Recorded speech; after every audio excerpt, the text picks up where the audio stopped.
Oke, selamat datang di Letting Go 14. Kita akan melanjutkan pembelajaran kita di serial Letting Go, di mana kita lagi belajar untuk meregulasi emosi kita, menyadari tentang manas ya, pikiran, perasaan, emosi. Yang sering dengar ini pasti udah ngerti manas itu terdiri dari 3 gitu ya. Manas itu sering disebut nafs, jiwa, atau jiva, apapun itu ya. Jadi itu bagian dari mental kita. Kita tahu bahwa kita ini ada physical tubuh gitu ya, tapi di drive oleh mental gitu. Dimana si mental ini punya punya kekuatan yang penting dalam hidup.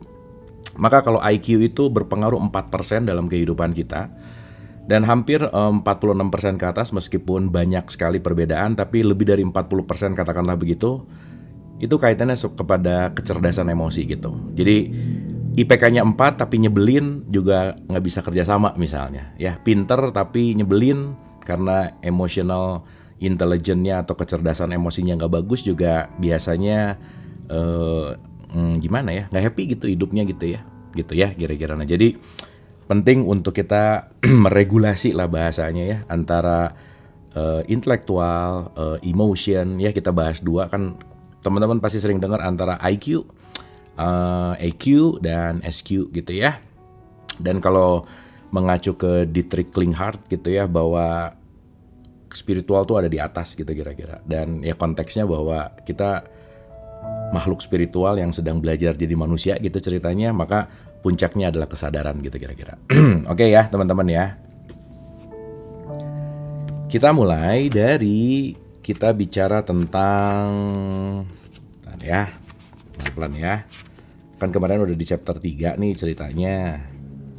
Kita bicara tentang menangani krisis emosional gitu ya. Nah, menangani krisis emosional ini nanti ada beberapa aspek. Nah, nanti kita bicara tentang emosi. Oh iya, saya mau loncat dulu ke Goleman, teman-teman, ke si orange ya. Jadi kita ada si orange, ada si biru gitu kira-kira. Di lampiran A-nya Goleman itu ada pertanyaan yang keren. Ya, pertanyaan kerennya itu adalah apakah emosi itu gitu. Ya, kita dalamin dulu ini. Teman-teman bisa bedain mana emosi mana perasaan nggak? Coba saya mau nanya dulu. Ada emosi, ada perasaan, ada pikiran. Emosi memengaruhi perasaan, perasaan memengaruhi pikiran, maka satu emosi bisa punya 1000 pikiran. Gitu ya. Bisa bedain? Wih, keren. Oke ya, pelan-pelan ya. Jadi kalau kalian yang overthinking, dicek emosinya gitu. Emosi tindakan seketika oke. Tapi gini teman-teman. Emosi marah enggak, emosi nggak cuma marah, enggak juga. Ya, jadi nanti kita ngerti emosi ego. Gini loh teman-teman, jangan dengar ego tuh langsung jelek loh ya. Ego tuh kan yang membuat kita mau jalan bergerak gitu loh. Jadi teman-teman kalau nggak punya ego nggak bisa belajar nih. Anyway, saya nge-lag nggak teman-teman? Cek 1, cek 2. Cek 1, cek 2. Kok ada yang bilang nge-lag ya? Nih gerak tangan saya ada 1, 2, 1. Aman? Oh oke. Sip. Oke, apakah emosi itu? Ya, kita mulai dari sini nih. Apakah emosi itu? Jadi menurut Daniel Goleman, sinyal jelek, masa sih? Sekarang aman, oke. Aman, oke, sip. Oke. Kata yang selalu saya rujuk dalam buku ini adalah emosi. Istilah yang makna tepatnya masih membingungkan baik para ahli psikologi maupun ahli filsafat selama lebih dari 1 abad. Jadi kalau kita masih bingung tentang emosi, ya udahlah ya, ahli-ahli aja seabad bingung gitu kira-kira. Dalam makna paling harfiah, Oxford English Dictionary mendefinisikan emosi sebagai setiap kegiatan atau pergolakan pikiran, perasaan, nafsu, setiap keadaan mental yang hebat atau meluap-luap. Saya menganggap emosi merujuk pada suatu perasaan dan pikiran-pikiran khasnya suatu keadaan biologis dan psikologis, dan serangkaian kecenderungan untuk bertindak. Jadi emosi itu, emotion artinya tuh dari movere gitu ya. Movere itu artinya motion atau bergerak. Makanya emotion salah satu artinya adalah energy in motion gitu. Jadi energi yang bergerak gitu lah kira-kira. Ada ratusan emosi bersama dengan campuran variasi, mutasi, dan nuansanya. Sungguh terdapat lebih banyak penghalusan emosi daripada kata yang kita miliki untuk itu. Para peneliti terus berdebat tentang emosi mana yang benar-benar dapat dianggap sebagai emosi primer, biru, merah, dan kuningnya setiap campuran perasaan, atau bahkan mempertanyakan apakah memang ada emosi primer semacam itu. Teman-teman tahu ya, setiap warna itu dasarnya cuma ada 3. Nah, kita belajar simplex dulu ya supaya kita ngerti. Teman-teman, ini buku tuh ada ratusan halaman, betul nggak? Ya, kalau kita belajar simplex dari ratusan halaman itu adalah satu halaman pasti terdiri dari beberapa paragraf. Oke? Dari beberapa paragraf, satu paragraf berarti itu ada dari beberapa kalimat. Nah, beberapa kalimat itu pasti dari beberapa kata, betul nggak? Dan kata itu dari beberapa huruf. Jadi ratusan halaman ini cuman pengulangan 26 huruf, betul nggak teman-teman? Jadi ini tuh cuman ada 26 huruf yang diulang-ulang menjadi kata, kalimat, paragraf, halaman buku gitu. Sampai sini oke? Kalau kita ngerti simplexnya, kita akan ngerti kompleksnya gitu. Jadi kita ngerti simpelnya dulu supaya nanti kita ngerti ribetnya gitu. Nah, sekarang saya tanya, warna itu cuman dari 3 tuh. RGB, red, green, blue. Jadi tadi campur jadi semua warna gitu.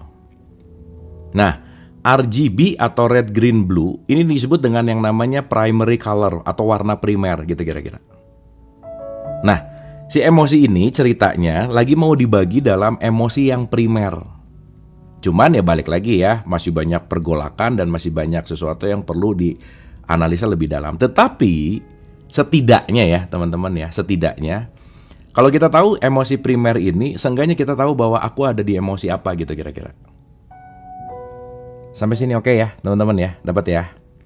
Jadi kita belajar simplex tentang emosi. Ya, sesuatu yang simpel tentang emosi gitu. Nah, sejumlah teoritikus mengelompokkan emosi dalam golongan-golongan besar, meskipun tidak semua sepakat tentang golongan itu. Calon-calon utama dan beberapa anggota golongan tersebut adalah, jadi dari ratusan yang banyak tentang emosi itu, RGB-nya, red, green, blue-nya, simplexnya, itu dibagi 8. Ya, dibagi 8 teman-teman. At least kita ngerti dulu, tahu dulu aja skalanya gitu ya kira-kira. Karena begitu kita ngerti si 8 ini, nanti turunan-turunannya nanti kita akan paham pelan-pelan. Dan sekali lagi, penting sekali untuk meregulasi atau melatih kecerdasan emosi kita gitu by the way. Ya, nah.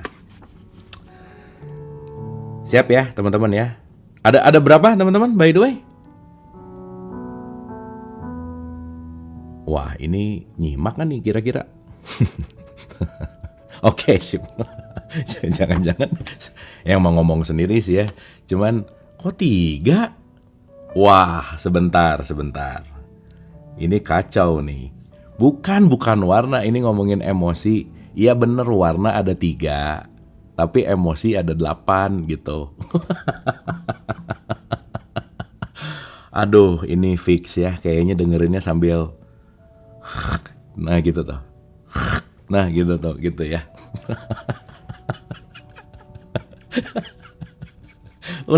Ulang.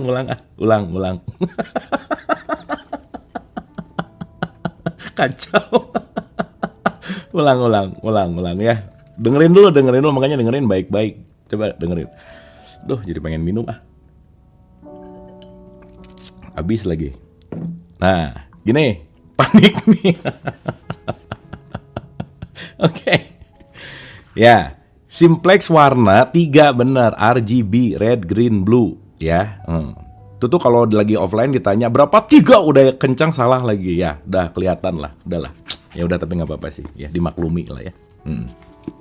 Nanti alasannya nge-lag sih gitu ya, padahal emang nggak dengerin aja sih. Ya, nah, jadi ya, simplexnya emosi ada 8 ya, 8. Kalau 3 gini, tambah lagi 3 sebaliknya jadi 8. Dah ingatnya gitu aja ya. 3 kan gini. Nah, tambah 3 di sininya. Nah, gitu. Sip, benar. Catat. Sip ya, ada 8 nih. Wis, mantap. Simplex emosi 8. Nah, keren. Sip, mantap. Ntar lupa lagi bentar lagi. Ya. Saya bacain dulu satu-satu ya. Apa aja namanya. Nanti uraiannya kita bahas. Ya. Sip ya. Oke. 1 namanya amarah. Ya, amarah. Amarah, kesedihan, rasa takut, kenikmatan, cinta, terkejut, jengkel, malu. Nih ya. Saya bikinin singkatannya supaya teman-teman gampang ngingetnya. Singkatannya namanya Amketani Citejem. Amketani Citejem. Amketani, amarah, kesedihan. Nah, ulang-ulang sekali lagi ya. Ulang-ulang.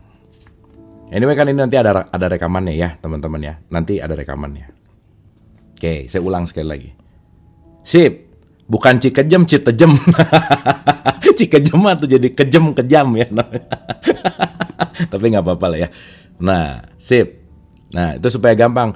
Saya tuh kalau ngafalin ya teman-teman pasti disingkat-singkat gini gitu. Jadi kayak misalnya ngomongin karakter. Udah tuh di pikiran saya kalau ngomongin karakter pasti PSKM. Dah. Apa? Pragmatis, S sanguin, K koleris, M melankolis. Nah, gitu. Manas apa PPE gitu misalnya. Software apa PPH gitu misalnya. Nah itu teman-teman boleh dibikin singkatan-singkatan masing-masing ya. Supaya gampang ingatnya gitu. Oke ya teman-teman ya. Emang kamu kejam dan gampang. Gampang apa?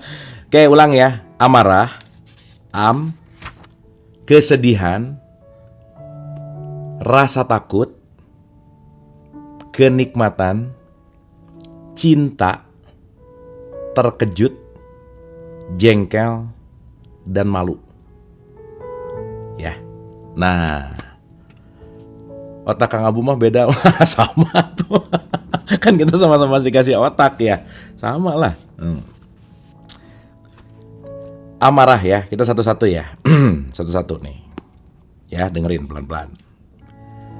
Amarah itu salah satunya kira-kira kita lagi dalam keadaan gini. Jadi gini teman-teman. Emosi itu universal.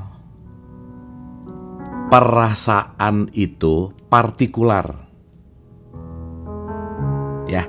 Jadi kalau emosi itu semua punya. Tapi kalau perasaan itu dari semua yang punya nanti kita beda-beda value-nya, beda-beda rasanya, beda-beda kualitasnya gitu. Contoh ya. Kita semua pasti punya takut gitu teman-teman. Tapi ada yang takut kecoa, ada yang takut ulet gitu. Tapi takutnya sama gitu kira-kira. Ya. Jadi yang universal namanya emotion, yang partikelnya namanya perasaan gitu. Makanya emosi itu semua punya. Dan nanti kita ngerti bahwa emosi itu diwariskan dari nenek moyang kita gitu. Dan emosi ini adalah salah satu bagaimana kita untuk survive gitu by the way. Ya. Contoh gampang gini. Emotion itu ketika jantung deg, itu jantung lagi bergerak karena dia punya energi. Ya. Tapi kalau lihat cewek cantik, deg, nah itu namanya perasaan gitu. Nah saya sama teman saya ngelihat satu cewek, teman saya bisa deg-degan, saya bisa enggak gitu misalnya. Beda gitu. Kenapa? Beda selera gitu kira-kira. Ya, taste-nya beda gitu. Ngelihat biasa aja, tapi teman saya deg. Nah gitu kira-kira. Ini teman-teman kalau pernah jatuh cinta pasti bisa ngerasain ya. Kalau belum pernah jatuh cinta susah sih ceritanya ya. Atau jangan-jangan udah jarang-jarang ada yang deg-deg-deg, jangan-jangan gitu ya. Biasanya yang udah agak nikahnya lama ngelihat pasangannya udah nggak ada lagi deg-deg-deg, nggak ada sih. Deg-deg-deg-degnya kesal gitu biasanya ya. Biasanya. Ya, ini orang-orang sih, orang lainnya. Jauh-jauh ya. Bukan yang ada di sini, bukan. Nah, jadi ceritanya dalam konteks yang namanya amarah, ya amarah, itu partikularnya kira-kira beringas, mengamuk, benci, marah besar, jengkel, kesal hati, terganggu, rasa pahit, berang, tersinggung, bermusuhan, dan barangkali yang paling hebat, tindak kekerasan dan kebencian gitu. Ya, teman-teman nggak usah diingat-ingat aja ya. Pokoknya ngerti dulu gitu, karena nanti ini satu-satu kita akan bahas. Nah, biasanya ngelihat polisi juga udah deg-degan bener. Satu, deg-degan nggak punya SIM, atau deg-degan karena polisinya ganteng. Itu beda, teman-teman. Ya, beda loh. Begitu nggak punya SIM, deg-deg gitu. Tapi begitu polisinya ganteng, ini kalau cewek ya misal. Begitu lihat yang nggak, nah deg-degannya sama gitu. Beda ceritanya ya. Oke ya. Oke. Berang, bukan berang-berang ya, hati-hati nih bedaannya. Berang-berang mah binatang ya. Gitu ya kira-kira. Oke, jadi nomor satu itu namanya amarah. Oke. Nah, yang kedua kesedihan. Kesedihan itu adalah, ya udah jelas ya, pedih, sedih, muram, suram, melankolis, mengasihani diri. Nih teman-teman, tuh dia yang selalu suka mengasihani diri tuh, aduh aku tuh apa ya, aku gitu-gitu tuh. Kesepian. Nih, kesepian, hati-hati ya. Teman-teman bisa bedain nggak alone dan lonely? Sendiri dan alone tuh sendiri, lonely tuh kesepian gitu. Itu dua hal yang berbeda ya. Oke, kesepian, ditolak. Pernah ada yang ditolak nggak by the way? Ya, sob, kalau pernah ada yang ditolak pasti sedih pasti rasanya, ya kan? Ditolak, putus asa.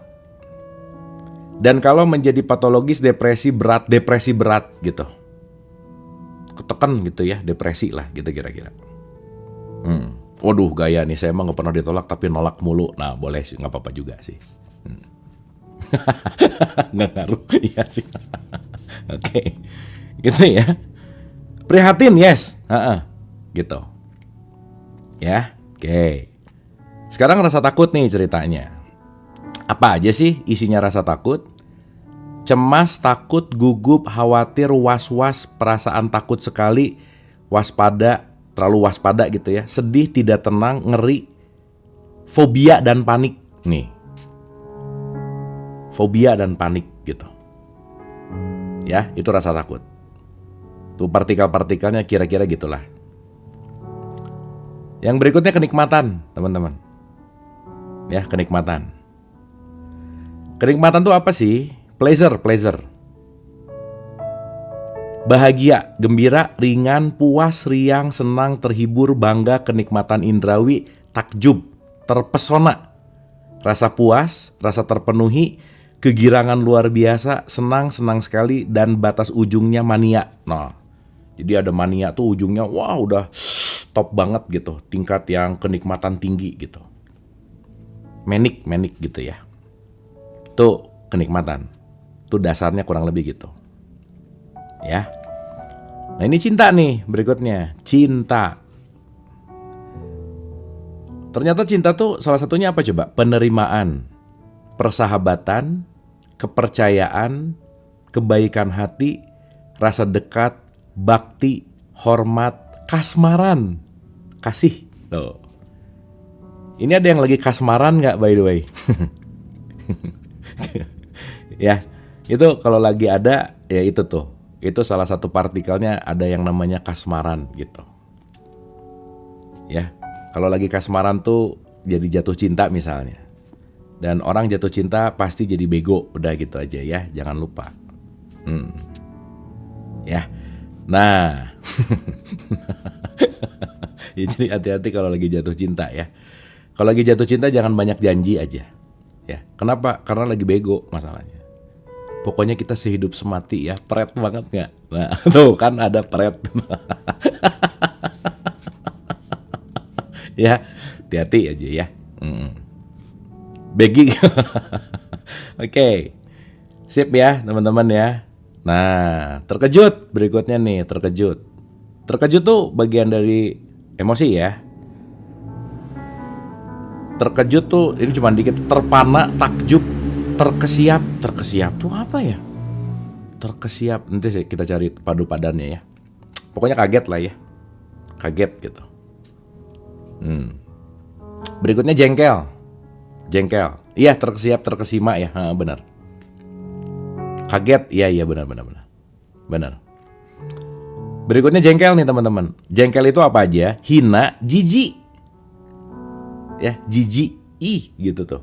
Muak, mual, benci, tidak suka, mau muntah. Nah, ini biasanya memang awal-awalnya cinta, tapi udah 2 tahun 3 tahun biasanya sering ke level jengkel sih kayaknya. Bisa kejadian ya, sebel. Ya. Dulu katanya cinta gitu ya, sekarang kok ada yang dijengkel gitu. Jadi hati-hati ya, hati-hati. Ingat ya, semuanya ilusi ya, ilusi. Nah, jangan tertipu oleh hormon jatuh cinta gitu. Hati-hati. Mules nggak ada mules ya. Mules mau ngelahirin kayaknya ya. Yang terakhir namanya malu teman-teman ya. Malu namanya. Ya, malu itu rasa salah, malu hati, kesal hati, sesal, hina, aib, dan hati hancur lebur. Aduh, ini hati hancur lebur. Wah, berarti benar sih ya. Kenapa kita tuh perlu cinta sih ya? Benar juga sih. Iya ya, tuh hati hancur lebur. Nah itu tadi yang suka nolak tuh banyak menghancurkan hati orang sih biasanya ya. Remuk dendam, remuk redam, benar-benar.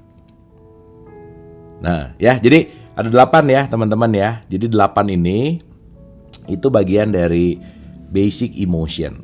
Nah, terus Goleman nambahin lagi gini. Yang jelas, daftar ini tidak menyelesaikan setiap pertanyaan tentang bagaimana mengelompokkan emosi. Jadi, makanya saya tadi bilang gak usah diapal-apalin banget sih, seenggaknya ngeh gitu ya, seenggaknya tahu gitu. Misalnya bagaimana tentang perasaan yang campur aduk seperti iri hati, variasi marah yang juga mengandung sedih dan takut. Jadi, iri sekaligus sedih tapi takut juga gitu ya. Dan bagaimana tentang nilai-nilai klasik seperti pengharapan dan kepercayaan, keberanian dan mudah memaafkan, kepastian dan ketenangan hati, atau beberapa cacat bawaan dalam tanda petik, perasaan seperti ragu-ragu, puas diri, malas dan lamban atau mudah bosan. Tidak ada jawaban yang jelas, perdebatan ilmiah tentang bagaimana menggolongkan emosi berjalan terus. Oke teman-teman ya. Jadi yang penting kita nggak usah terlalu kaku, pokoknya 8 ini nggak biasa aja ya. Tapi yang jelas tahu bahwa kita punya emosi. Ya, bahagia iya. Tapi mungkin nanti bahagia itu puncak dari sebenarnya ya sementara dijawab emosi dulu aja ya. Nanti kita ngerti pelan-pelan. Ya, Goleman memberikan pengelompokan yang mudah untuk kita ngerti. Ulang teman-teman, ada berapa? Menurut Goleman ada berapa basic emosi? Ada berapa? Ingat ya, emosi itu diwariskan ya. 8, sip, nice, good. Wih, pinter. Emosi apa sama dengan amarah? Kan tadi udah, amarah itu bagian dari emosi gitu. Ya, oke. Info retret nanti saya kasih kabar lagi ya, Mbak ya. Tenang. Ini sekarang baru beres. Nah, teman-teman lanjut ya. Kita ke next gitu. Oke. Di halaman 66 Letting Go, versi yang bahasa Indonesia, ini kita membahas chapter tentang menangani krisis emosional.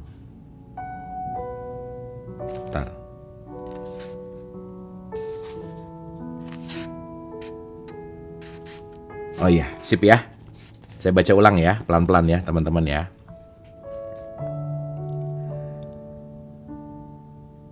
Karena ini masalah yang sangat sulit bagi kebanyakan orang, beberapa perincian diperlukan. Jadi kan banyak orang tuh agak susah untuk ngerasain emosinya. Contoh ya, contoh. Ini kalau ada orang misalnya lagi bete nih. Kamu kenapa mukanya muram gitu? Nanya si suami ke istrinya. Gak apa-apa. Ya, tolong perhatikan nada gak apa-apanya ya. Karena kalau gak apa-apa, nah itu beda sama gak apa-apa. Nah gitu. Kalau gak apa-apa terus agak-agak gak enak, pasti gak apa-apanya ada sesuatu gitu kira-kira. Ya, nah maka nanti ditanya lagi gitu. Kenapa sih? Pokoknya bete aja. Pokoknya bete aja.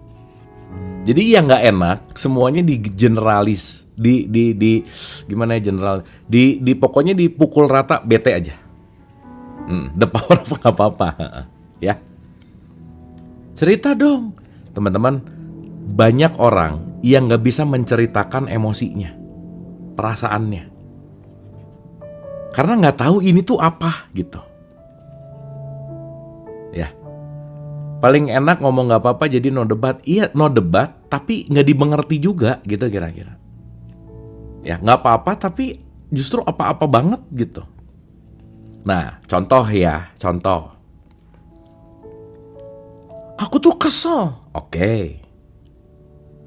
Karena tadi tuh ada orang jadi aku marah. Nah tadi kesel, sekarang marah coba. Jadi aku tuh cemburu gitu. Nah tadi kesel, marah, cemburu gitu. Nah udah aja. Nah ini tiga-tiga ini beda kan sebenarnya. Gitulah kira-kira teman-teman. Ya nggak apa-apa tapi ngeganjol ya. Gitulah kira-kira ya. Nah jadi maksudnya dengan kita mulai bisa ngertiin ini, kita tuh tahu ada apa gitu kira-kira.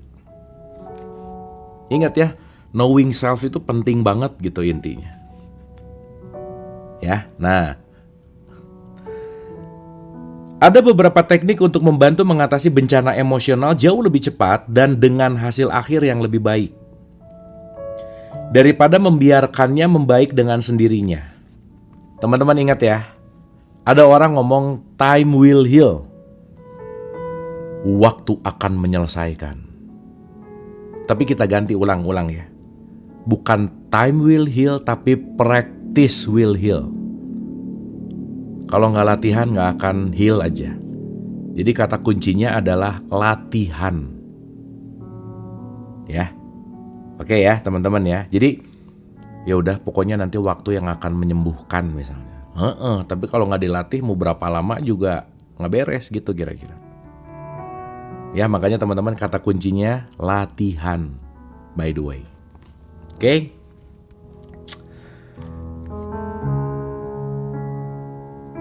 Ingat mekanisme-mekanisme yang biasa digunakan pikiran untuk menangani emosi, yaitu jadi pikiran kalau menangani emosi ada beberapa nih teman-teman. Satu, penekanan. Jadi ya misal, begitu emosi kesel, pikiran udah jangan kesel. Keselnya hilang nggak? Enggak. Begitu mau marah, jangan marah. Marahnya hilang nggak? Enggak. Semakin ditekan, semakin menguat. Ingat ya, sesuatu yang ditekan itu pasti menguat. Jadi mungkin dihindari, tapi nanti lama-lama meledak. Bush. Begitu meledak, buta, quote and quote ya, nggak sadar, tindakannya jauh lebih dahsyat dari yang biasanya gitu. Contoh. Pasti sering dengar berita gini nih teman-teman. Misal ya, maaf ya ini saya contoh karena faktanya begitu. Misal kasus-kasus pembunuhan misalnya ya, maaf ya contoh. Iya, tetangga saya tuh gak nyangka, dia tuh sehari-hari baik banget. Tapi dia melakukan. Kenapa? Orang baik itu cenderung menahan emosinya. Orang baik cenderung gak enakan, orang baik cenderung terlalu empati. Akhirnya jadi sensitif gitu. Dan kadang orang baik itu orang baik itu kadang lebih menderita dari orang jahat gitu. Makanya saya selalu ulang-ulang ya teman-teman, mending jadi orang sadar gitu. Karena baik belum tentu benar kan, gitu. Ya.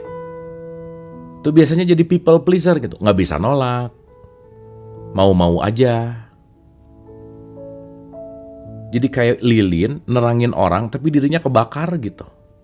Kenapa? Banyak menolak emosi.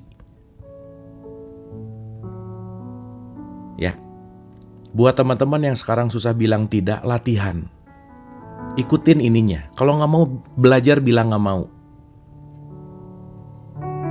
Kalau nggak sanggup, jangan sok-sok sanggup gitu. Duh kasihannya temanku butuh, ya udah aku pokoknya gini. Nolong tapi menderita gitu loh teman-teman. Dan itu biasanya ngasihnya pakai kasihan. Ingat ya, memberi itu lebih baik dengan kasih, bukan kasihan. Karena kalau ngasih dengan kasihan, yang ditolong biasanya jadi ngeribetin gitu. Kenapa tidak mendidik juga gitu kira-kira? Ya. Oke ya teman-teman ya. Clear ya. Jadi penting untuk menyadari bahwa apakah aku banyak menekan perasaan gitu. Ya. Empat is good tapi over empathy not good gitu. Stres bagus loh. Over stress ya nggak bagus. Kita kalau nggak stres itu kan tekanan ya. Kalau kita nggak tertekan nggak akan maju by the way. Gitu kira-kira. Ya, paham ya teman-teman ya. Ingat mekanisme-mekanisme yang biasa digunakan pikiran untuk menangani emosi, yaitu penekanan, ekspresi, dan pelarian diri. Ditekan, diekspresiin, tapi destruktif atau kabur gitu. Nah cuma ada Hawkins tuh 4 sih, nanti bentar lagi nambah 1. Mekanisme-mekanisme ini bersifat merusak ketika digunakan tanpa kesadaran. Kalau nggak sadar, ngerusak aja. Ingat 95% yang kita lakukan otomatis. Jadi teman-teman jangan jadi manusia autopilot, belajar. Ya. Jangan di-drive atau jangan dikontrol oleh habits gitu. Ya, ini penting untuk dilatih loh, teman-teman. Kalau nggak dilatih nggak bisa aja. Karena ingat, kebiasaan kita akan selalu cenderung membuat keputusan yang sama akan cenderung membuat output hasil yang sama. Jadi kalau tiap hari nanam cabai, tapi berharap yang keluarnya durian, itu namanya bodoh. Tiap hari nanam cabai, duriannya nggak keluar, ya iyalah orang nanamnya cabai, gitu maksudnya. Sip ya. Oke. Mekanisme-mekanisme ini bersifat merusak ketika digunakan tanpa kesadaran. Ketika emosi-emosi kita tak tertanggungkan, sering disarankan untuk mengekspresikannya tetapi harus dilakukan secara sadar. Oke? Tujuan dari manuver ini adalah untuk mereduksi kuantitas emosi itu sendiri sehingga bisa dibongkar dan dilepaskan satu persatu. Jadi, dalam kasus ini, tidaklah masalah jika secara sadar mengekspresikan sebanyak mungkin emosi. Ya. Teman-teman kalau mau mengekspresikan emosi, jeda dulu. Tolong pilih sesuatu yang konstruktif. Contoh. Ini saya ulang-ulang ya. Adele tuh putus dari pacarnya. Emosi, bikin lagu. Kayak misalnya, ini emosi putus dari pacarnya, lempar-lempar piring. Udah pacar hilang, piring habis gitu. Ya. Ingat ya, emosi itu energi. Bisa dipakai apapun gitu.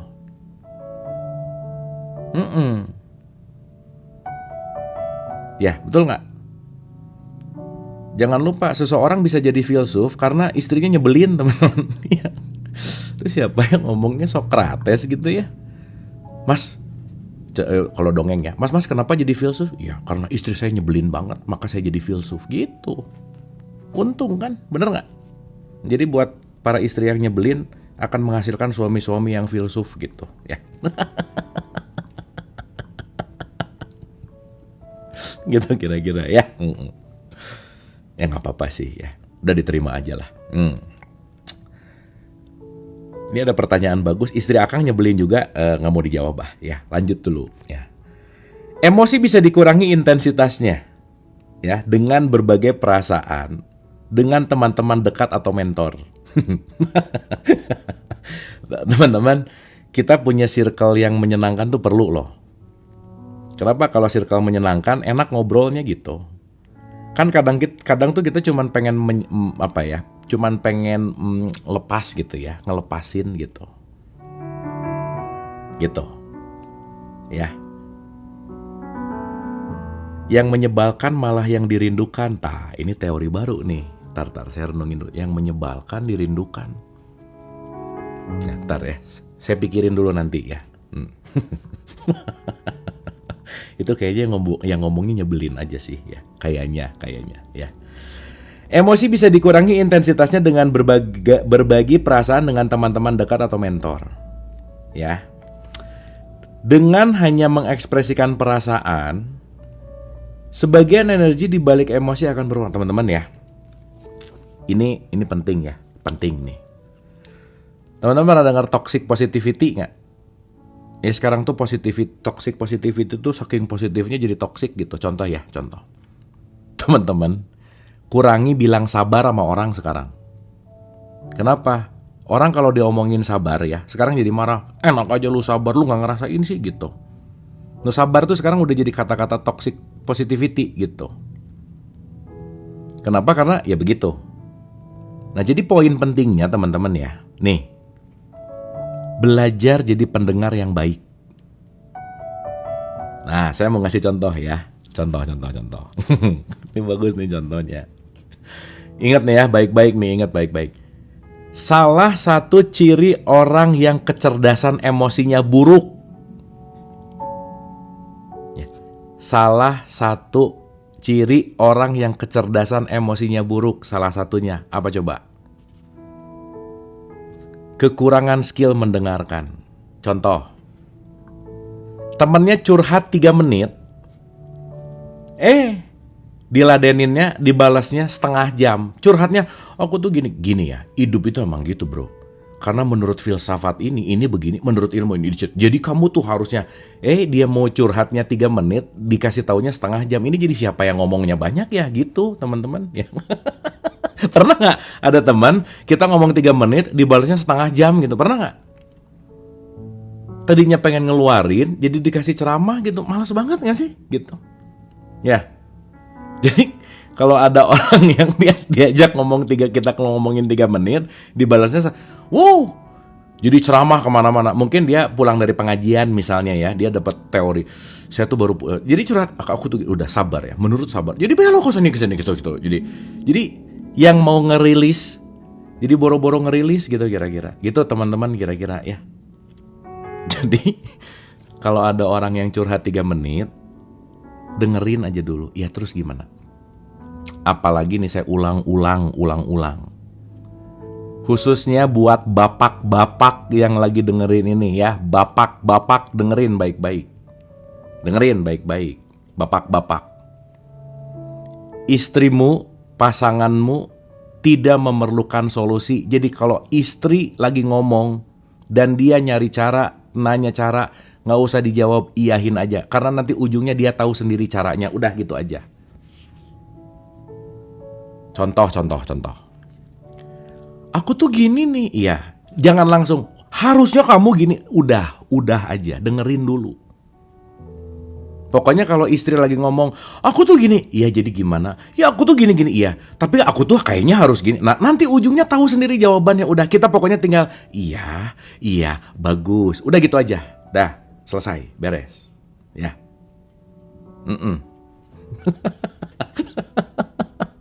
Ya, nih bapak-bapak, nih. Bapak-bapak hack ya, life hack nih. Cara-cara untuk menjadi bapak-bapak yang aman dari istrinya gitu kira-kira. Oh nggak ada, aman, tenang ya. Gitu kira-kira ya. Nah, oke. Kira-kira ya. Nah, lanjut ya teman-teman ya. Lanjut. Tidak punya bapak-bapak. Ya. Oke. Nah, ulang ya, ulang. Emosi bisa dikurangi intensitasnya dengan berbagi perasaan dengan teman-teman dekat atau mentor. Dengan hanya mengekspresikan perasaan, sebagian energi di balik emosi akan berkurang. Dalam keadaan seperti ini juga baik untuk menggunakan mekanisme pelarian diri seperti keluar dari situasi sosial untuk menjauh dari kekacauan, bermain dengan anjing, menonton televisi, menonton film, bermain musik, bercinta nih teman-teman. Ini dewasa ya. Ini ya, bercinta penting loh. Maka yang udah jarang, kalau hati-hati ya, itu bagus tuh untuk rilis tuh. Atau apapun kebiasaan seseorang jika tertekan. Ya, jika tertekan. Jadi gini ya. Misal ya. Aduh, salah contoh. Aduh, nggak bisa diralat ya, udah ingat. Ya udah pokoknya gitu ya, kira-kira ya. Udah yang tadi nggak usah dibahas ya. Nah, ini banyak yang komplain lagi. Aduh, salah room nih. Aku kayaknya salah circle deh ngomongnya ya. Tapi kira-kira gitu ya teman-teman ya. Kira-kira gitu. Nih, ya. Jadi contoh-contoh ya. Contoh nih. Kalau misalnya siapapun pasangan, pokoknya orang-orang dekat, dia lagi diem. Jangan langsung, memang ini tricky memang ya, waspada penting, tapi jangan overreact gitu. Tadi pagi tuh Dokter Rama ngomong gini, bagus banget. Waspadai jika ada sesuatu yang di luar dari kebiasaan, itu ciri-ciri ada sesuatu di mentalnya gitu misalnya. Tapi di satu sisi, mungkin tidak perlu terlalu cepat reaktif gitu. Ya. Jadi kalau misalnya pasangan tiba-tiba lagi diam dulu, nggak usah terlalu, kamu kenapa sih? Mungkin dia perlu space, perlu jarak, karena mungkin ada sesuatu gitu. Gitu ya. Jadi memang penting ya. Karena kadang perlu ada space dulu aja gitu kira-kira. Ada jeda bener. Ya jadi jangan terlalu lebay gitu kira-kira. Intinya gitu. Benar. Space itu obat. Makanya menjauh dari chaotic gitu. Udah aja. Itu mungkin dia perlu space, perlu me time gitu. Ya. Waduh, ini kayaknya ini kayaknya mau apa namanya? Mau flexing. Ini masih banyak yang nggak oke nih komennya. Ya udah ya. Aduh, dipin lagi kepencet. Nah, ketika perasaan telah tereduksi dan kuantitas dan intensitasnya yang terbaik adalah mulai melepaskan aspek-aspek kecil dari situasi alih-alih melepaskan situasi keseluruhan dan emosi yang menyertainya. Ya.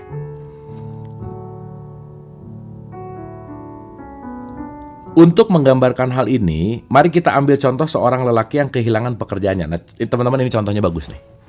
Ya, contohnya. Udah. Jangan mikir yang tadi lagi ya. Udah fokus balik lagi ke sini ya. Udah, jangan mikir aduh dulu. Udah ya, udah. Yang udah mah udah aja lewat ya. Udah. Kita balik lagi ke sini ya.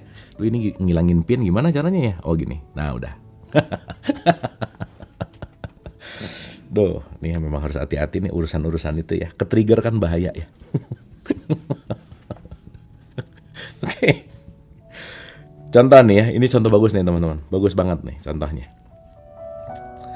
Untuk menggambarkan hal ini, mari kita ambil contoh seorang lelaki yang kehilangan pekerjaannya setelah bertahun-tahun bekerja di sebuah perusahaan. Dan sekarang berada dalam keputusasaan. Ya. Melalui 3 mekanisme yang sudah dijabarkan, beberapa emosi bisa direduksi. Yang kemudian bisa ia lihat adalah beberapa hal sepele tentang pekerjaannya. Misal. Dapatkah ia melepaskan keinginan untuk makan siang di tempat yang ia selalu makan siang bersama rekan-rekan bisnisnya? Jadi, begitu kita kehilangan, kadang-kadang aksesoris memori yang jadi bikin ribet misalnya. Ya, kalau aku dipecat di kantor ini, aku nggak bisa makan siang lagi nih di kantin itu. Karena, di kantin itu misalnya. Apapun gitu ya, memori terhadap kantin gitu misalnya. Macam-macam kan gitu, mau mbak-mbaknya lucu gitu misalnya, makanannya enak, macam-macam lah. Tapi itu ada minor memory bahasanya, aksesoris gitu. Ya, jadi hati-hati, kadang-kadang emang aksesoris jauh lebih diribetin gitu. Bisa loh, hari H pernikahan bisa batal gara-gara nggak ada organ tunggal gitu misalnya, ya. Padahal organ tunggal bukan bagian primer di pernikahan gitu. Gara-gara catering nggak jadi, gara-gara tempat nggak jadi gitu misalnya, misal. Ya, jadi mungkin kita penting untuk melihat mana primer, mana sekunder, mana esensial, mana aksesoris gitu kira-kira. Ya, anyway. Habits benar. Misalnya, dapatkah ia melepaskan keinginan untuk makan siang di tempat yang ia selalu makan siang bersama rekan-rekan bisnisnya? Bisakah ia melepaskan keinginan untuk memarkirkan mobilnya di tempat parkir yang selalu ia miliki di masa lalu? Bisakah ia melepaskan keinginan untuk menaiki lift yang sama? Bisakah ia melepaskan keterikatan pada meja kerjanya? Bisakah ia melepaskan keterikatan pada sekretarisnya dan keramahannya? Nah, ini sama sekretaris ya. Bisakah ia melepaskan keterikatan pada komputernya? Bisakah ia melepaskan pertemuannya dengan bos yang sama tiap hari? Bisakah ia melepaskan perasaan familiar dengan keriuhan kantornya? Jadi memori nih. Teman-teman jangan lupa kita punya memori ya. Dan saya selalu ulang-ulang, gak usah terlalu gimana-gimana banget jadi manusia, karena kita sama monyet secara genom cuman beda 1%. Kurang 1% jadi monyet kita, udah gitu aja. Nah, salah satu 1%-nya apa? Memori dan imajinasi gitu. Ya, jadi kalau ada orang yang gimana banget sombong, dia kurang 1% monyet lu gitu misalnya. Misal. Ya, ini untuk mengingatkan aja. Ya. Oke. Tujuan memasrahkan aspek-aspek kecil dari peristiwa hilangnya pekerjaan yang mungkin tampak sepele adalah tindakan itu menyetel pikiran kita untuk memasuki mode pelepasan. Ya. Mode pelepasan membawa kita ke level keberanian, perasaan-perasaan negatif telah diakui dan dihadapi, akibatnya perasaan-perasaan itu kehilangan dayanya. Tiba-tiba muncul kesadaran bahwa kita memiliki keberanian untuk menghadapi situasinya, mengenali perasaan-perasaan kita, dan melakukan sesuatu terhadapnya. Menariknya, ketika hal-hal sepele itu dipasrahkan, peristiwa utama menjadi semakin tidak menindas. Penjelasan untuk fenomena ini adalah ketika kita memasrahkan satu emosi, kita memasrahkan semua emosi pada saat yang bersamaan. Seolah-olah semua emosi memiliki energi yang sama. Ini pengalaman klinis harus diuji secara personal untuk bisa meyakininya. Jadi kalau kita udah ngerilis yang primer, sekitarnya beres gitu. Ya. Nah, jadi metodenya nambah satu nih teman-teman. Setelah menggunakan 4 metode di atas, penekanan, ekspresi, pelarian, dan satu lagi nih, pemasrahan aspek-aspek kecil. Yang kelima, kini menjadi jelas. Setiap emosi yang kuat sesungguhnya merupakan gabungan dari emosi-emosi turunan. Dan emosi-emosi turunan tersebut bisa dibongkar. Jadi, misalnya lelaki yang kehilangan pekerjaan itu pada awalnya memiliki perasaan putus asa yang luar biasa, tetapi ketika ia mulai melepaskan dan memasrahkan apa-apa yang ada di pinggiran, dan ketika ia berhasil mereduksi kekacauannya serta secara sadar dan dengan mekanisme pelarian diri, pekanan dan ekspresi, ia sekarang menyadari bahwa ada perasaan amarah yang menggelora. Ingat ya, amarah bagian dari 8 tadi. Ia melihat amarahnya terkait dengan kebanggaan. Oh, ternyata kata kuncinya sebenarnya yang jauh lebih penting dari makan siangnya, kebanggaan saya hilang kalau saya udah nggak kerja lagi di sini. Teman-teman pernah dengar post power syndrome ya? Kenapa orang susah banget ninggalin jabatan? Salah satunya adalah takut kehilangan kebanggaan gitu. Ya, jadi dia merasa bahwa jabatannya itu yang membuat dia keren gitu. Padahal mau jabatannya apa aja, kurang 1% monyet tetap gitu kira-kira. Gitu ya teman-teman. Itu tolong diingat baik-baik ya supaya kita belajar jadi jangan jadi orang sombong gitu ya kira-kira. Anyway. Ya, ulang ya. Jadi, misalnya laki yang kehilangan pekerjaan itu pada awalnya memiliki perasaan putus asa yang luar biasa. Tetapi ketika ia mulai melepaskan dan memasrahkan apa-apa yang ada di pinggiran, dan ketika ia berhasil mereduksi kekacauannya serta sadar dengan mekanisme pelarian diri, penekanan, dan ekspresi, ia sekarang menyadari bahwa ada perasaan amarah yang menggelora. Ia melihat amarahnya terkait dengan kebanggaan. Ingat ya teman-teman, kebanggaan itu pride itu di bawah 200 tuh nilainya. Ya. Jadi kalau di bawah 200 hati-hati. Low. Berarti frekuensinya force. Berarti kalau force melemahkan. Ya. Contoh. Saya belok dulu dikit ya. Pride atau bangga tuh ini nih. Rasa malu atau shame itu 20, rasa bersalah itu 30, apatis itu 50, duka cita itu 75, ketakutan 100, hasrat 125, amarah 150, kebanggaan 175. Nih, 175.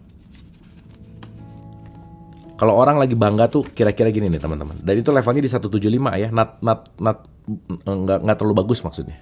Not good gitu. Nih ya, di orang di level 175 tuh kira-kira gini. Caraku yang terbaik. Fokusnya adalah pencapaian, hasrat memperoleh pengakuan, kespesialan, dan perfeksionisme. Merasa lebih baik daripada siapapun dan superior daripada yang lain. Nah, tuh kalau udah ada di 175, hati-hati teman-teman. Aku lebih baik dari kamu. Pokoknya aku gitu. Ya. Ini nggak ada kaitannya sama laki-laki perempuan. Kalau laki-laki di 175, perempuan 175 sama aja sih gitu. Ya, hati-hati ya. Ingat level frekuensi emosi jangan lupa diulang-ulang. Dari yang level paling bawah sampai level paling atas. Ada 17 tuh. Udah kita bahas waktu itu ya. Nah, ada banyak amarah dalam bentuk kekesalan. Ada perendahan diri, yang merupakan bentuk amarah yang diekspresikan terhadap dirinya sendiri. Ada juga ketakutan yang cukup besar. Dengan demikian, emosi-emosi yang terkait sekarang bisa diketahui secara langsung. Misalnya ia bisa mulai melepaskan rasa takut tidak menemukan pekerjaan lain. Ya udah. Kalau sekarang saya lepas, diterima dulu gitu. Karena kalau kita menerima, poin utamanya adalah kita melepaskan si primer gitu kira-kira. Nah jadi kalau udah melepaskan si primer, itu nanti, memang harus latihan sih, mau gak mau ya. Nah jadi kalau nanti kita ngerti bahwa ternyata hati-hati sama yang namanya si perasaan yang aksesoris gitu. Karena si perasaan yang aksesoris, itu jangan-jangan ngeberatin gitu kira-kira. Ya. Oke. Dan ketika ia memasrahkan kebanggaan, begitu dilepasin, ulang ya. Ketika ketakutan itu diterima dan dilepaskan, semua kemungkinan lain yang eksis tiba-tiba menjadi jelas di hadapannya. Dan ketika ia memasrahkan kebanggaannya, dengan cepat ia akan melihat bahwa dirinya tidak berhadapan dengan bencana ekonomi seperti yang ia pikirkan. Dengan demikian, ketika emosi-emosi turunan tersebut dipisah-pisahkan, setiap emosi turunan tersebut sekarang memiliki lebih sedikit energi dan bisa dilepaskan dan dipasrahkan secara terpisah. Teman-teman kan kita kebanyakan takutnya ya. Padahal banyak yang kita takutin gak kejadian sih gitu. Ya. Ketika kita keluar dari tekanan emosional, perlu diingat bahwa satu porsi tertentu dari emosi tersebut sengaja ditekan atau dilarikan. Sekarang emosi tersebut bisa diperiksa ulang agar tidak lagi menimbulkan residu yang membahayakan seperti berakhir dalam kegetiran, rasa bersalah yang tidak disadari atau penghargaan terhadap diri yang rendah. Fragmen-fragmen dari kompleks emosi itu bisa muncul kembali untuk jangka waktu tertentu, bahkan bertahun-tahun. Akan tetapi, karena emosi-emosi itu sekarang hanyalah fragmen-fragmen kecil, masing-masing bisa ditangani saat muncul, setidaknya situasi krisis bisa dilalui secara aman dan sadar. Jadi ada banyak untung kalau kita mulai menyadari, tahu dulu emosinya aja dulu teman-teman. Ya, dan begitu lepas, iya, karena nanti akan diulang-ulang. Ingat ya, hidup itu dinamis kan. Jadi supaya menyadari kehidupan dinamis seperti roda, kalau lagi happy siap-siap sedih, udah gitu aja. Kalau lagi sedih siap-siap happy gitu. Karena gini kan, terus nggak bisa di sini terus, nggak bisa di sini terus gitu. Ya, jadi rotasi. Kalau kata Suryo Mentaram tuh disebut cakra manggilingan. Roda yang terus berputar. Ya. Jadi jangan melekat di atas, jangan melekat di bawah. Jadi B aja gitu. Ntar juga lewat. Nice, bener banget. Bener banget. Makanya yang membuat kita tidak bahagia misalkan karena melekat pengen di atas mulu gitu. Kalau udah nyampe puncak,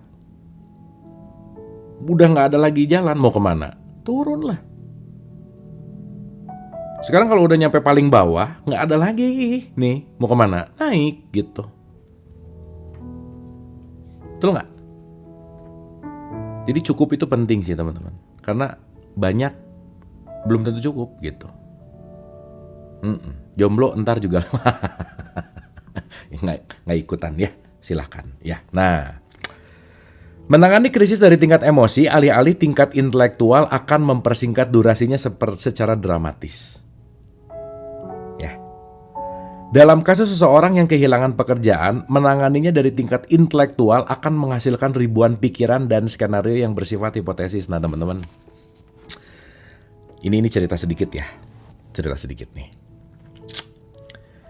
Teman-teman kalau pernah dengar ada satu saintis namanya Greg Braden, dia bilang gini, bahwa otak adalah organ polaritas. Rasa, perasaan atau hati ini non-duality namanya. Jadi kata Hawkins, kalau kita mengawali dengan intelek duluan, pasti gini nih, ada tuh polaritas tuh, positif, negatif, udah sibuk. Makanya ingat itu 4%. Tapi emosi itu lebih dari 40% gitu. Ya.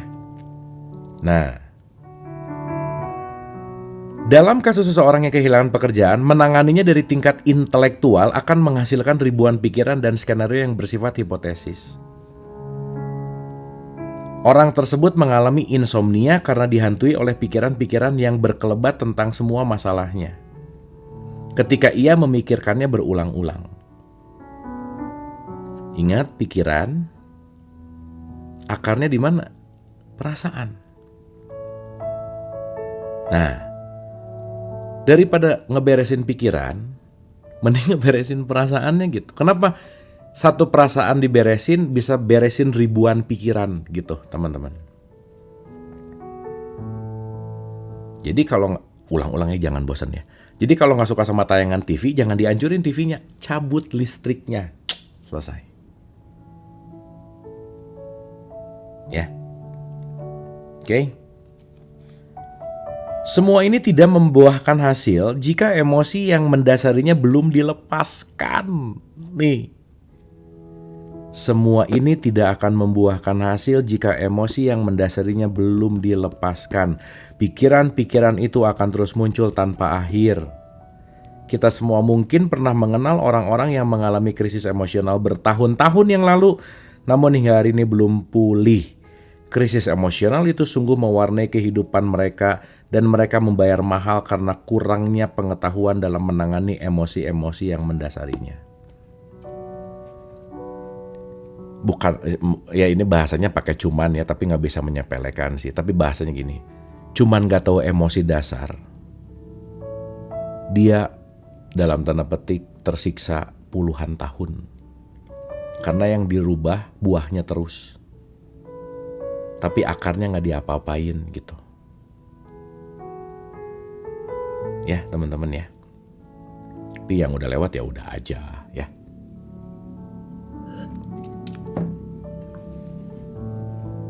Sampai sini oke, by the way.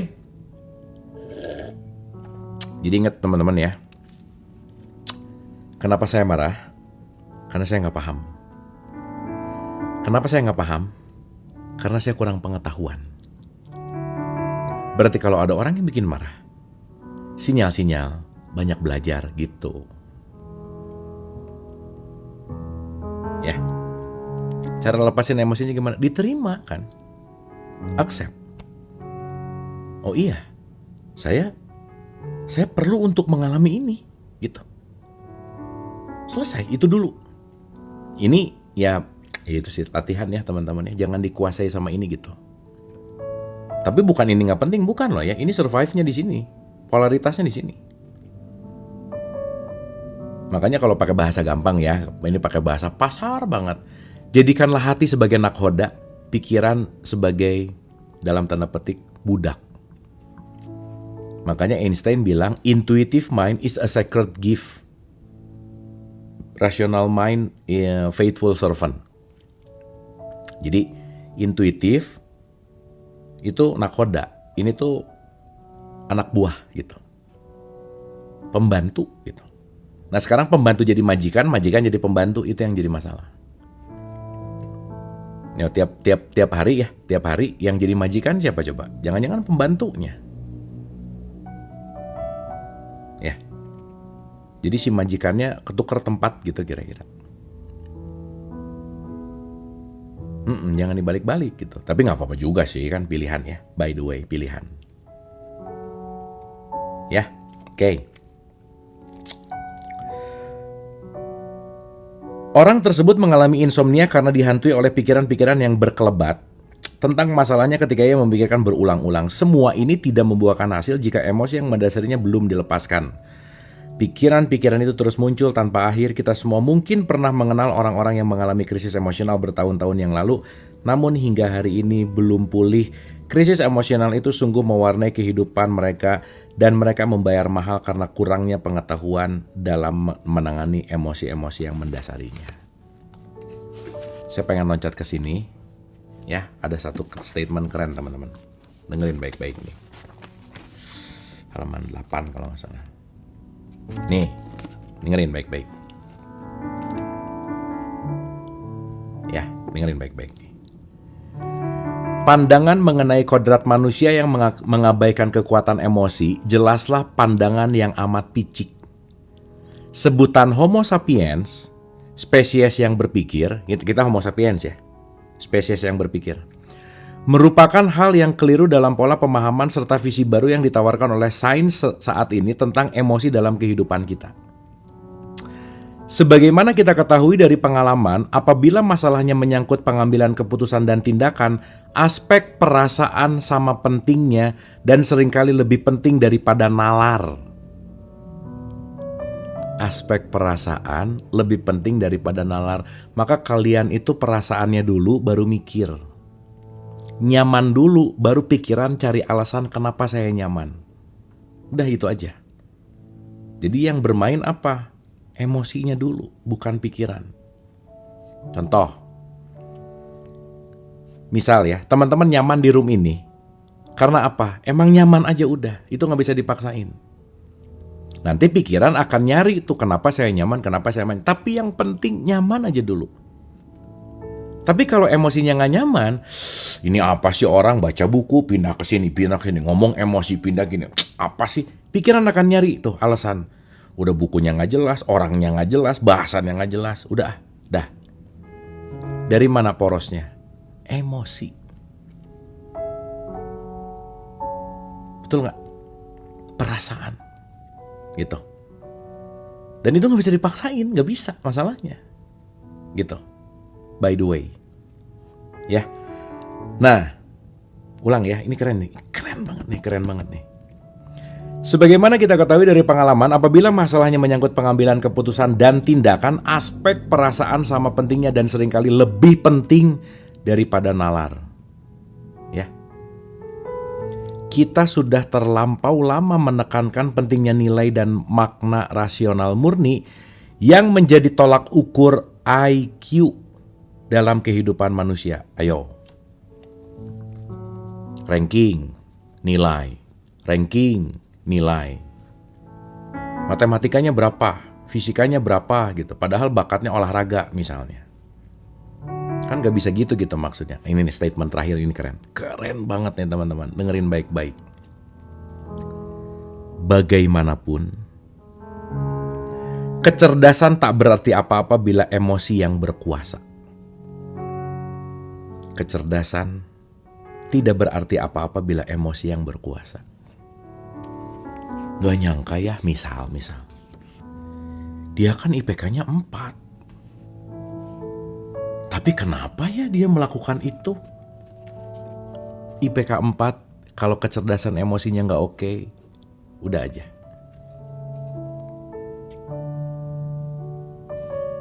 Ya, itu teman-teman, itu penting banget. Penting banget, by the way. Oke? Nah,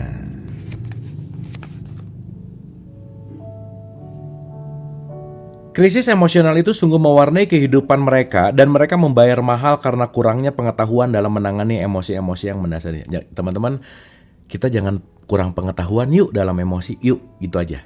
Yuk. Semangat belajar. Ya. Ada banyak manfaat jika kita mampu menangani krisis hidup yang sukses. Ada banyak manfaat jika kita mampu menangani krisis hidup dengan sukses. Dalam satu hal, jumlah emosi yang ditekan atau ditahan sekarang jauh lebih sedikit. Teman-teman gini ya, aduh kemarin tuh ada statement gini. Aduh nih lumayan saya tuh haru gitu ya. Aduh haru banget nih. Maaf ya, saya mau cerita dulu sedikit teman-teman. Jadi ada yang cerita lah ya pokoknya. Aduh Kang, aku tuh bahkan pekerjaannya aja mau nyebutin agak malu gitu ceritanya. Aku tuh cuman itu gitu ya misalnya. SMP aja aku gak tamat gitu. Kang udah deh. Kalau dengar bacaan-bacaan gini, aku tuh banyak gak ngertinya, banyak pusingnya gitu ya. Karena memang secara IQ, secara pengetahuan kata tuh gak banyak gitu. Tapi teman-teman, saya tuh bilang, udah ikutin aja dulu. Yang terpenting sekarang jangan menganggap dirimu tuh gak layak untuk mendapat ilmu ini. Jadi dia mikir gini, aku mah gak pantas lah dengerin Letting Go. Kenapa? Itu mah buku-buku anak kuliahan, buku-buku orang pintar, buku-buku orang yang level pendidikannya tinggi. Sementara saya gak usah nyebutin ininya ya, gak usah nyebutin profesinya. Aku cuman ini, tiap hari cuman gitu, udah gitu. Dan SMP aja gak tamat misalnya gitu. Bukan misal yang beneran gitu, tapi ini ceritanya gitu. Terus saya bilang, Mbak, udah dengerin aja dulu, mau ngerti mau enggak dengerin aja. Ya udah gitu. Tuh ya. Udah tuh mungkin diulang-ulang. Teman-teman, ini seru banget. Terus dia cerita lagi gitu.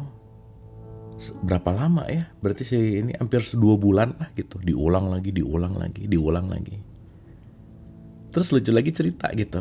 Kang, saya bahagia katanya. Saya kemarin mulai bisa ngasih tahu teman saya karena apa yang diceritain dipraktekin dulu sepengertian saya, meskipun banyak yang gak ngerti, tapi satu yang saya ngerti saya kerjain, dia bilang. Gitu. Terus dia cerita, ya saya ngerjain ini, terus saya akhirnya ngerasa lebih lega. Taunya Kang, ada orang punya masalah kayak saya jadi bisa ngasih tahu dia. Saya sekarang udah pakai bahasa consciousness, saya udah pakai bahasa letting go. Aduh, gitu loh teman-teman, tuh lucu banget gitu. Aduh, itu lucu banget lah gitu. Padahal ya gitulah gitu ya. Yang awalnya dia ngerasa drop banget, aduh udah aja.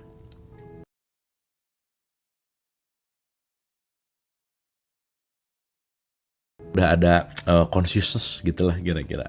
Lucu banget gitu kira-kira. Ya udah Pak. Jadi ya teman-teman, ini penting ya, maksudnya ini lucu lah, mengharukan gitu. Satu hal kita pelajari dan kita amalkan lebih baik daripada ribuan kita tahu tapi hanya jadi data pengetahuan gitu. Itu sih. Gitu sih intinya. Nah, Tapi apa coba yang membuat si Mbak ini mau belajar? Emosi. Nyaman gitu. Nggak ngerti, lawan. Ya quote and quote ya, nggak ngerti udah dengerin lagi.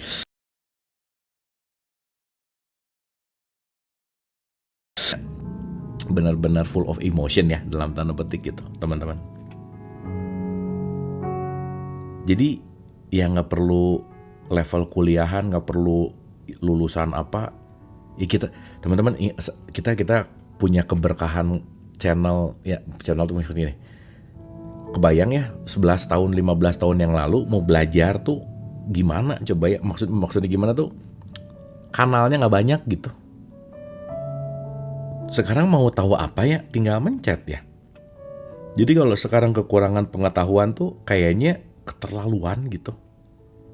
Nah ini contoh sedikit ya teman-teman dari apa yang dilakukan kita barengan belajar, ternyata ada yang gitu sih teman-teman, ceritanya sedikit gitu. Jadi maksud saya semangat gitu ya, semangat. Nah, ada banyak manfaat jika kita mampu menangani krisis hidup dengan sukses. Dalam satu hal, jumlah emosi yang ditekan atau ditahan sekarang jauh lebih sedikit. Krisis memaksa emosi-emosi itu muncul untuk kemudian dilepaskan sehingga jumlah emosi yang tersisa di gudang emosi jauh lebih sedikit. Ya. Penghargaan dan kepercayaan pada diri sendiri menjadi lebih besar karena pengalaman sukses bertahan dari krisis. Nah, jadi kenapa sih penting banget untuk yang tahu dikit kerjain aja dulu. Itu tuh bikin confident gitu. Saya jadi lumayan ngerti ini ya, gitu misalnya teman-teman. Saya jadi lumayan paham ini ya, gitu misalnya. Gitu. Ketakutan terhadap hidup menurun drastis, perasaan agung muncul karena mampu mengatasi masalah. Jadi pride, udah dia dicobain. Jadi teman-teman ya, nggak tahu ya, mungkin kalau ngomongin hukum tarik-menarik ya. Ketika kita bisa mengatasi masalah emosi kita dengan problem kita udah goal tuh artinya udah selesai level itu. Seringnya kita akan kedatangan orang di level itu untuk datang ke kita dan cerita ke kita. Dan menariknya kita bisa cerita sama mereka atas keberhasilan kita gitu kira-kira teman-teman. Makanya mungkin kalau kita ngomongin konten ya teman-teman ya. Konten nih, kalau mau jadi konten kreator gitu kira-kira. Kalau kita bicara hashtag positive vibes konten gitu misalnya. Coba teman-teman cari masalahnya sendiri, belajar, dan coba teman-teman dari pembelajaran itu atasi masalahnya sampai tuntas, selesai. Nah, prosesnya ceritain gitu. Pasti jadi konten yang bagus. Karena kita benar-benar mengontenkan sesuatu yang dialami, karena caraku tuh gini ya teman-teman. Waktu aku gini aku baca ini dan akhirnya gini dan akhirnya aku misalnya gitu ya. Jadi nanti teman-teman ya, kalau kalian banyak masalah, banyak bahan konten gitu maksudnya. Banyak ya jadi bahan belajar. Jadi ngelihat masalah bukan. Oke, apalagi nih? Gitu teman-teman, kira-kira gampangannya gitu. Ya. Karena ya sekarang kan sharing ya. Saya berhasil menghadapi kasus ini. Mau sharing. Jadi waktu kasus ini saya perasaan gini, saya belajar ini. Apa yang saya lakukan ini itu. Dan akhirnya saya bisa melampaui. Gitu teman-teman. Good content tuh. Dari mana? Saya mengalami. Dan kira-kira yang akan mirip-mirip dengan apa yang kita ceritain. Banyak teman-teman. Banyak loh. Gitu ceritanya. Bahasa gampangnya gitu ya kira-kira. Ya. Anyway, teman-teman yang mau tahu info tentang acara di Jogja, nih ada nih datang nih Mbak Yuni namanya, dengan hati _78. Nah, boleh nge-DM ini ya. Mbak Yuni kalau boleh komen nanti saya pin. Nih teman-teman tadi banyak yang nanya acara di Jogja. Anyway.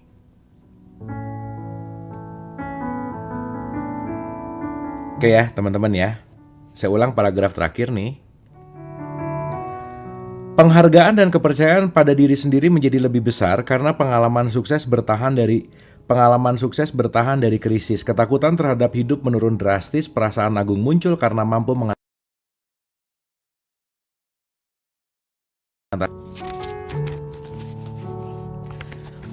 Juga welas asih yang lebih besar untuk penderitaan orang lain. Dan peningkatan kemampuan untuk membantu mereka melewati keadaan yang serupa. Jelas nggak? Teman-teman, nih ya, satu lagi nih mumpung ingat. Tahu ya ada hukum terima kasih ya teman-teman? Nih. Nih, boleh tuh. Dengan hati _78 Jogja Region dan sekitarnya boleh DM. Namanya Mbak Yuni. Duh, jadi lupa tadi sampai mana ya? Oh ya, gini. Teman-teman tahu Cristiano Ronaldo? Bukan, ini mah foto saya tuh. Gimana ya? Tuh. Kok Cristiano Ronaldo sih? Bukan. Ulang ya. Nah, jadi gini teman-teman. Ada hukum yang namanya terima kasih. Jadi kalau saya nerima, berarti saya penting untuk ngasih gitu. Kenapa? Karena itu hukum perputaran. Nah teman-teman maaf ya. Orang miskin, orang melarat, orang yang pokoknya down, bawah gitu ya, dalam tanda petik, maaf ya ini saya pakai contoh. Karena dia selalu memikirkan bahwa aku ini perlu ditolong gitu. Gimana mau nolong orang, aku aja perlu ditolong gitu. Ya. Nah, kalau mindsetnya gitu, maaf banget nih. Itulah kenapa orang miskin makin miskin, karena dia selalu akan ada di bawah, selalu pengen menerima terus, karena dia tidak menunaikan hukum kasihnya. Jadi maksud saya teman-teman, maaf ya, ini gampangannya sederhananya gini. Kalau kita lagi down, lagi pokoknya drop apa, langkah paling sederhana untuk kita lakukan, tolonglah orang lain. Dah. Kalau nggak punya uang, jangan nolong pakai uang, orang nggak ada uangnya. Pakai tenaga, pakai pikiran, apapun. Yang penting tolong aja. Kenapa? Begitu nolong, hukum terima kasihnya kejadian. Setidaknya kita lagi menguplifting, lagi menaikkan level emosi. Kalau lagi nolong, hormon endorfin naik. Gitu. Sip ya. Jadi begitu naik, fokus kita tuh nggak ke masalah, solusi. Kenapa? Begitu naik, kesadarannya oke, ting, datang langsung. Yang nggak kelihatan jadi kelihatan. Nggak kepikiran ya harus gini gitu. Padahal yang nggak kepikiran itu deket banget biasanya.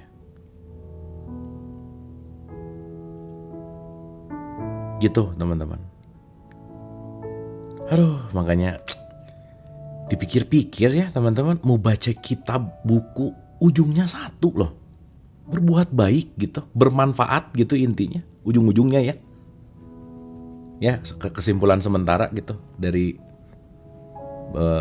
research selama ini gitu, 14 tahun research ini, kira-kira lah. Ujung-ujungnya tuh forgive dan giving gitu. Udah ujung-ujungnya ke situ gitu. Mau ngomongin apa? Letting go. Apapun gitu. Jadi intinya adalah kontribusi gitu. Itu sih poin simpelnya gitu teman-teman. Nah jadi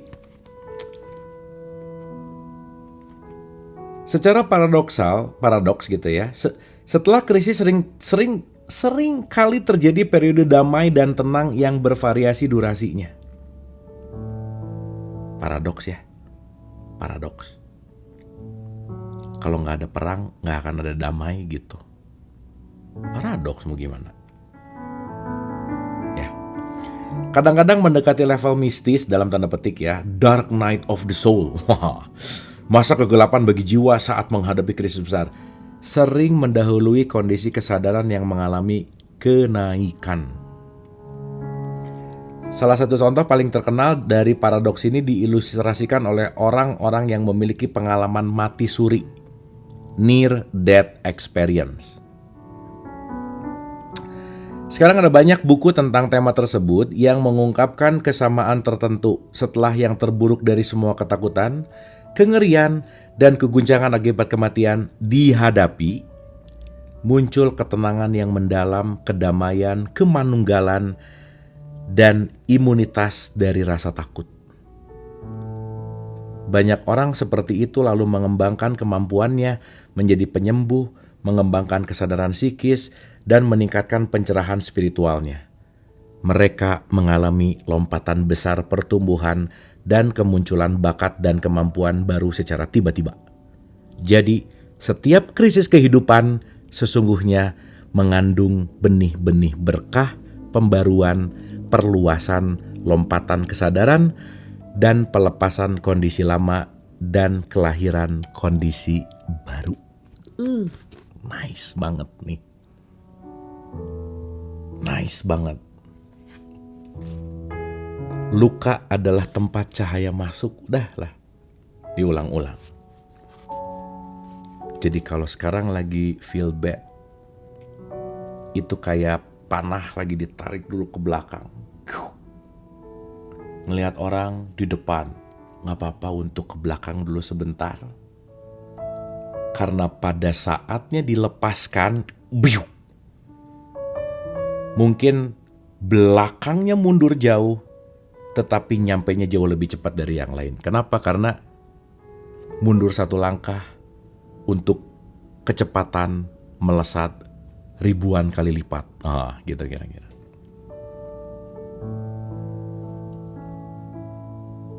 Yes ya. Kalau tali panahnya putus, beli lagi. Cari serep ya, gitu. Diganti pakai karet boleh lah ya. Gitu kira-kira ya. Oke, teman-teman. Ini udah melampaui jam-jam serius belajar ya. Udah lebih dari 45 menit. Ini udah rada ngaco-ngaco kelihatannya ya kalau ditambah gitu kira-kira. Jadi kita simpulkan dulu pembelajaran kita hari ini. Ada berapa warna simpleknya teman-teman? Simpleknya warna berapa? Wah, bagus, pinter euy. Nice, pinter. Apa aja coba simpleksnya warna? Apa aja? Nah, mulai nih. Simpleksnya warna apa aja? Wah, bener udah fix lah. Ini udah ciri-ciri nggak usah diterusin kayaknya ya.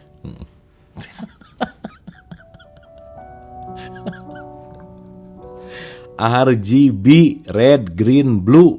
Nah, RGB. Oh, ada alasan bagus ya, nge-lag tadi bagus. Baru masuk baku ya nggak apa-apa sih. Bagus ya. Dah, simpleksnya warna 3. Nah, kalau si emosi ada berapa? Simpleksnya? Langsung cari contekan. Simpleksnya masih 8. Nice, mantap. Ya, teman-teman ya. So, apapun gak harus ngerti semua, gak harus ngerti sekarang. Tapi apapun yang tadi dirasain, yang anyway teman-teman, ada sesuatu yang bisa kita ambil dari pembelajaran kita hari ini di Letting Go yang ke-14. Ada sesuatu, boleh di type. Hari ini saya mendapatkan ini gitu, silakan. Dapat apa aja? Ada dong, nice, thank you mas. Adanya apa? Ada apa gitu. Dapat jawaban, oke. Mendapatkan ilmu bermanfaat. Nah, simplek. Awas ya, simplek sama somplak beda tipis ya. Penerimaan, bagus, benar. Tentang penuh warna, nice, benar. Menambah pengetahuan, jadi lebih legowo ya. Sip, nice. Lebih ikhlas, mengenali emosi. Oke. Mengutamakan perasaan. Dah, hukum terima kasih. Oke, teman-teman. Waktunya istirahat kayaknya. Ya, selamat istirahat. Yang penting apapun malam hari ini kita dapat sesuatu. Sekali lagi ya, bukan hanya ditahu, sama kayak yang tadi saya ceritain. Apapun statusnya, lulusan apa, ternyata begitu dia mau belajar, mengaplikasikan, pada akhirnya nyampe juga gitu kira-kira. Dan teman-teman, kita sama-sama gak usah sombong sekali lagi, karena beda 1%, kita 1% beda sama apa ya teman-teman ya? Sama apa? Kurang lebih 1% beda sama apa ya kita ya?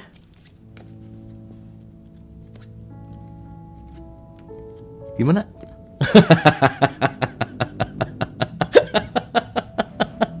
Iya bagus ya.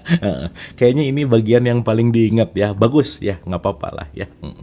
Kalau sama leluhur tuh memang sering ingat sih ya. Sama yang udahlah ya. Oke teman-teman, terima kasih. Semoga bermanfaat. Sehat selalu dan keep happy. Love you all.